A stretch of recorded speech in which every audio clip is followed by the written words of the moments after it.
Hello दोस्तों, मैं एक कहारवा गीत सुनाने जा रही हूँ। अच्छा लगे तो कमेंट में ज़रूर बताना। नमस्कार।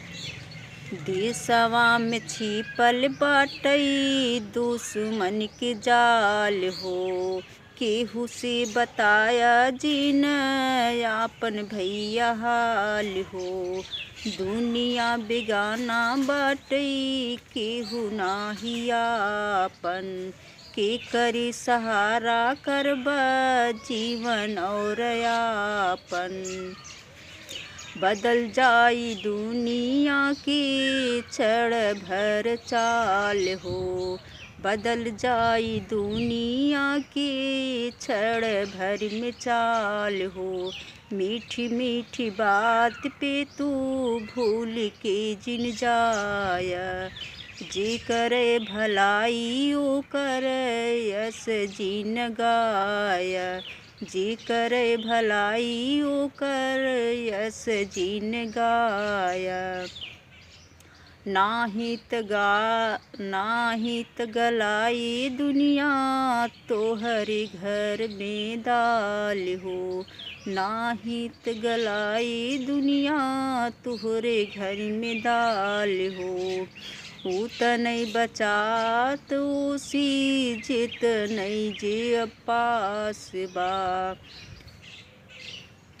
राज तू छिपावा उसी जितना जे खास बा, राज छिपावा उसी जितना तो हर खास बा।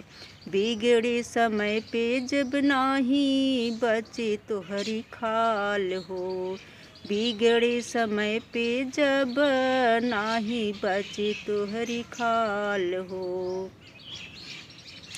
जैसी तोहरा लाभ हुई उहे बात सच्चा, जैसे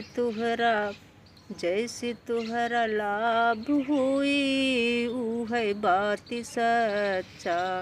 जे करे भलाई तोहरा उहे कमाल हो, जे करे भलाई तोहरा उहे कमाल हो।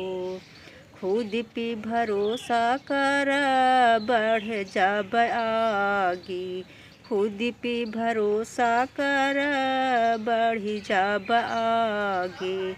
तोहरी तरक्की देख कुल दुख भागी, तोहरी तरक्की देखे कुल दुख भागे। होई जाब तूहू भैया खूब माला माल हो, होई जाब खूब भैया खूब माला माल हो। देशवा में छिपल बाटई दुश्मन के जाल हो, देशवा में छिपल बाटई दुश्मन के जाल हो। केहू से बताया जीन आपन भैया हाल हो, केहू से बताया जीन आपन भैया हाल हो। हेलो दोस्तों, नमस्कार।